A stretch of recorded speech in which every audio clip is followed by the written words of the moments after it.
Vous êtes bien sûr dans Sport Magazine sur New World et dans ce numéro, nous évoquons les enjeux et défis des académies de football en Afrique en partant du Togo. Et vous ne le savez peut-être pas, mais quasiment tous les grands clubs des meilleurs championnats de football au monde disposent d'une académie qui forme les enfants et les jeunes à explorer et exploiter leurs talents d'une manière ou d'une autre. De la gestion des académies dépendent donc les types de professionnels de demain, ce qui nous amène à nous interroger sur le modèle de gestion de ces centres d'encadrement de talents. Quel modèle de gestion des académies de football en Afrique? Nous évoquons le sujet avec deux invités impliqués dans le domaine depuis 2 ans déjà. Nous avons sur ce plateau le docteur Mohamed Sissé Alassani. Vous êtes le président de l'académie Hashimia qui est située à Sinkassé au nord du Togo. Effectivement. Bonjour et bienvenue dans Sport Magazine. Bonjour et merci pour l'invitation et également de nous donner l'occasion de parler de notre académie, cette jeune académie qui a beaucoup d'ambition pour demain. Alors, bien sûr, vous êtes avec votre chargé de la communication. Je vais parler de Zamba Massaoudou. Bonjour et bienvenue dans Sport Magazine. Merci, bonjour et merci beaucoup pour l'invitation, l'opportunité que vous nous donnez de pouvoir monter notre académie, ce que nous faisons aussi depuis 5 ans. Alors, pour commencer, j'ai envie que vous nous présentiez votre structure, votre académie. Hashimia, déjà, le nom, c'est un nom arabe et ça voudrait dire quoi exactement? Merci. Disons, on va essayer de caricaturer. Oui.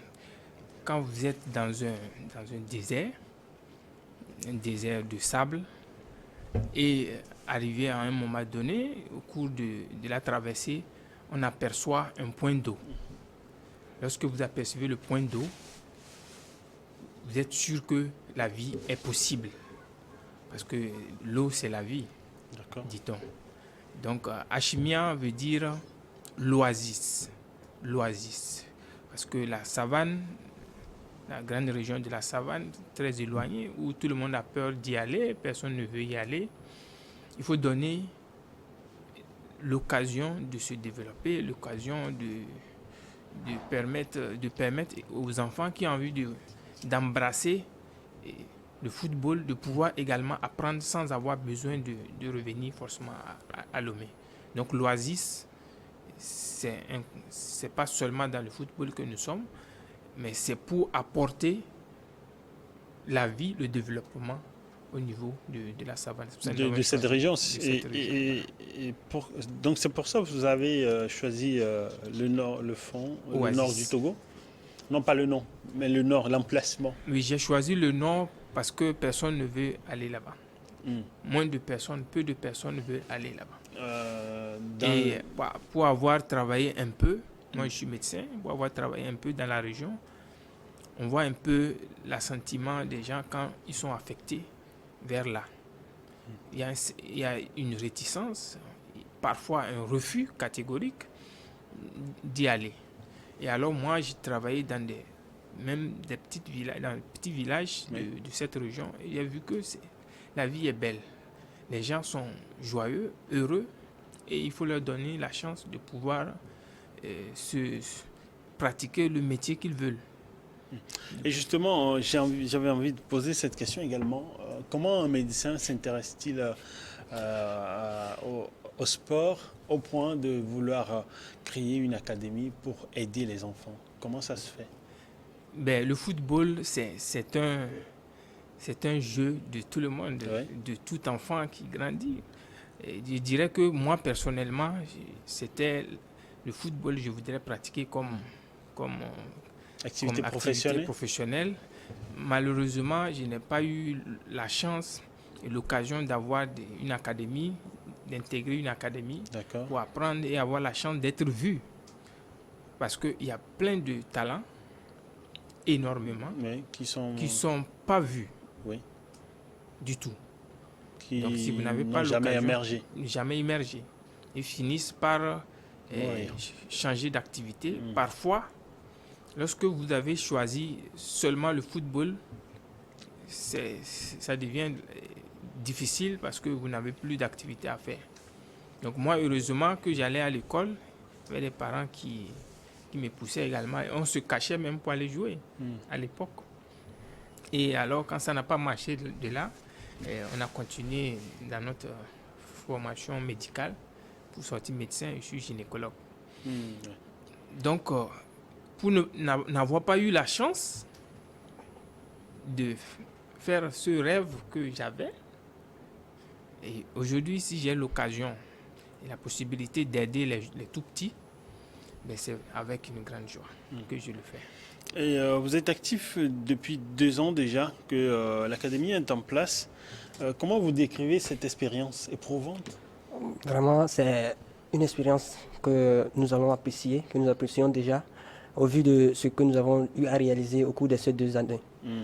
Il faut rappeler que nous avons eu à remporter la compétition régionale. C'était une compétition nationale, Oui. mais nous avons remporté la phase régionale du côté de Dapon avec les U15. C'était Oui. un championnat organisé par la fédération. Togolaise de football. Oui, bien sûr. Et nous avons remporté cette compétition. Et déjà, en une année, disons, à ce moment, Oui. nous avons déjà une année d'expérience. Et avoir un trophée déjà dans nos armoires, c'était un Pour vrai les plaisir. débuts. Voilà. C'était un plaisir pour nous. Et je pense que l'avenir nous promet beaucoup. Alors, vos ambitions? En fait, nous avons beaucoup d'ambition. Oui. Et comme nous l'avons dit, déjà, pour l'instant, il nous manque beaucoup d'infrastructures. Comme c'est une académie jeune, mais nous préférons quand même de construire beaucoup, de faire beaucoup pour pouvoir former d'une façon adéquate les jeunes, pas seulement dans le sport, mais aussi au niveau des études, les orienter pour que les enfants ne soient pas seulement fixés sur le football comme métier. Alors, Président, j'ai envie de vous poser la question de savoir quelle tranche d'âge de jeunes ou d'enfants vous avez dans votre centre et comment est-ce que vous les suivez, c'est-à-dire quel travail faites-vous à Hashimia, voilà votre académie. Ok, merci. Peut-être avant de répondre à cette question, Oui. je voudrais préciser que l'académie Hashimia, cette jeune académie, fonctionne en externat. Ok. Ce n'est Donc, pas un internat. Ce n'est pas un internat, fonctionne en externat. Les enfants sont chez eux à la maison.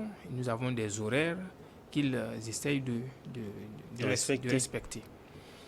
Et comme ambition, c'est d'arriver à cela, avoir un complexe. Un complexe dans lequel on a nos enfants et alors on pourrait suivre tout ce que nous voulons inculquer à l'enfant.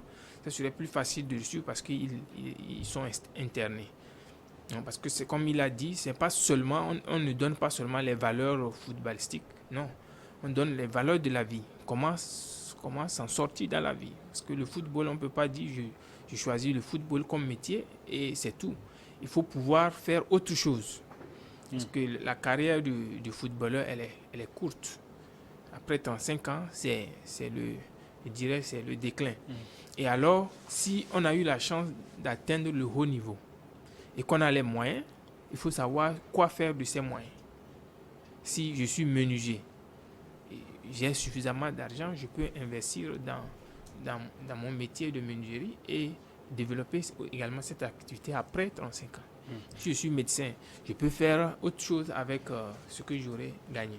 Maintenant, pour ceux qui n'ont pas eu la chance de pouvoir atteindre le haut niveau, ben, c'est à eux de choisir. À un certain moment, on sait que le sport de haut niveau, vous ne pouvez plus, et vous savez que votre organisme réclame d'arrêter. Alors, ben, vous vous consacrez alors à ce que vous aurez appris secondairement ou principalement ajouté au football.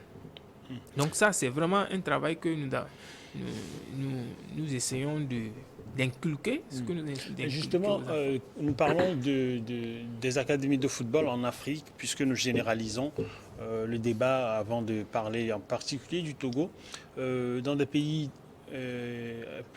où le football est beaucoup plus avancé, comme le Maroc, l'Afrique du Sud, l'Algérie ou encore même au Mali.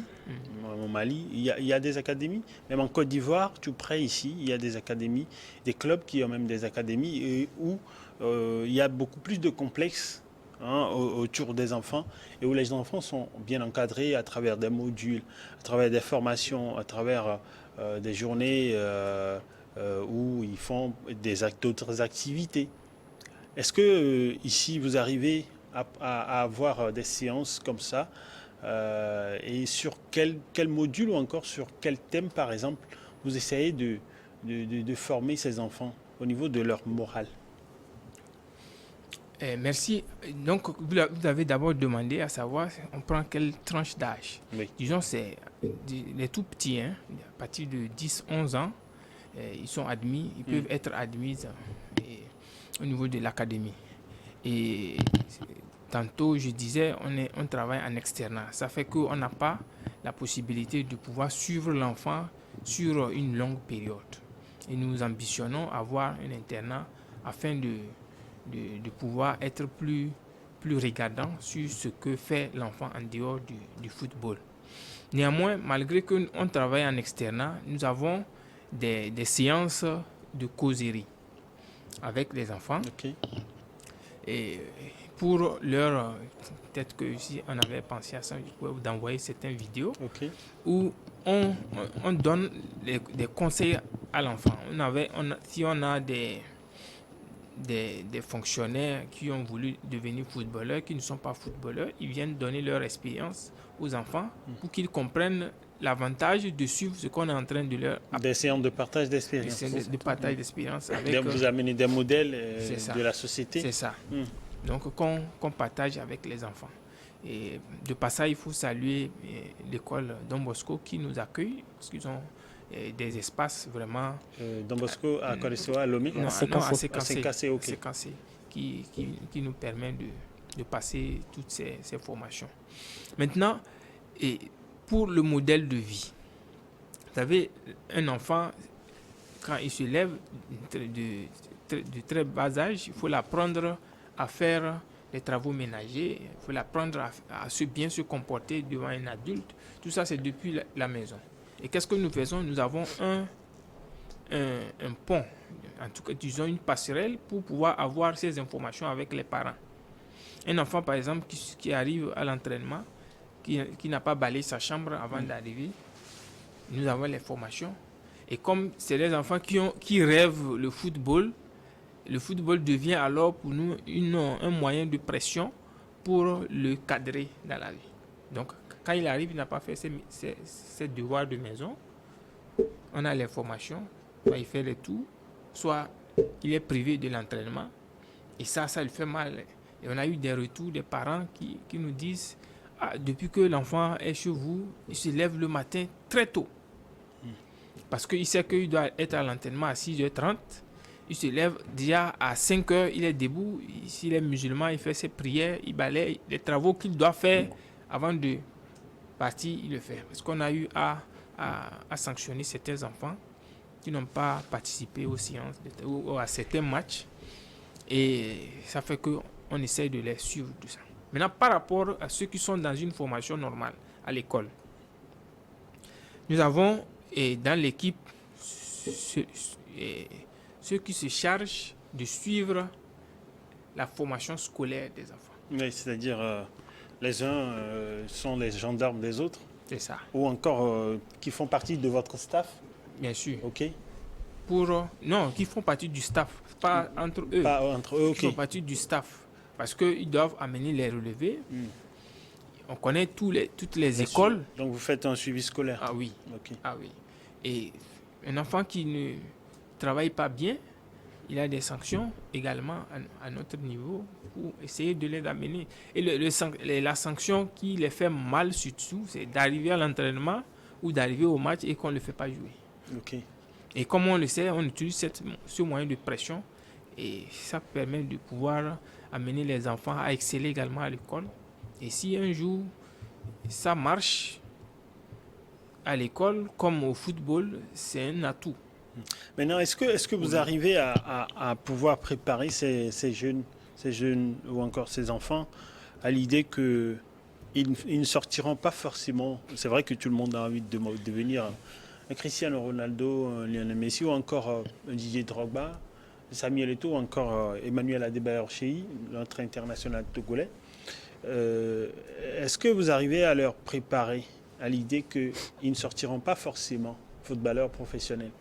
pour qu'il n'ait pas un choc à la fin. Je suis un exemple palpable pour eux. D'accord. Et chaque fois, le coach leur rappelle ça.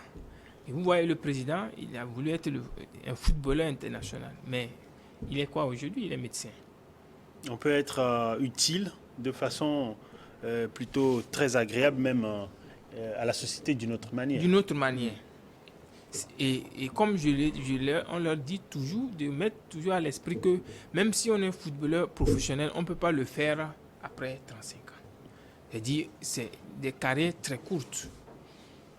Donc, il ne faut pas se concentrer sur cela. Quand vous vous concentrez seulement sur le football, d'ailleurs, pour signer des contrats, il faut savoir le lire et le comprendre. Ouais. Si vous ne savez pas lire, vous serez obligé de prendre toujours quelqu'un pour le faire et vous pouvez perdre beaucoup également. Donc, je suis un exemple palpable. Mais nous le faisons. C'est pour ça qu'on dit qu'on fait des batailles d'expérience. Ouais. On a une académie et sœur qui est à Lomé, qui est plus ancienne que nous, qui envoie souvent des émissaires pour suivre nos entraînements et nous donner leur expérience. Et les enfants également écoutent un peu comment leurs devanciers se sont comportés pour devenir footballeurs. Parce qu'on parle de football, il faut parler de discipline. Un enfant qui est indiscipliné, il peut avoir un talent énorme, mais il ne peut pas aller loin. Alors, avant d'observer la pause, M. Zamba, j'ai envie de vous poser la question de savoir comment est-ce que vous arrivez à pouvoir gérer les compétitions autour des enfants dans l'académie. Est-ce que vous avez sur l'année, vous avez des compétitions, des tournois? Oui, bien sûr. Nous avons des compétitions. D'ailleurs, même c'est la raison pour laquelle nous sommes à Lomé actuellement.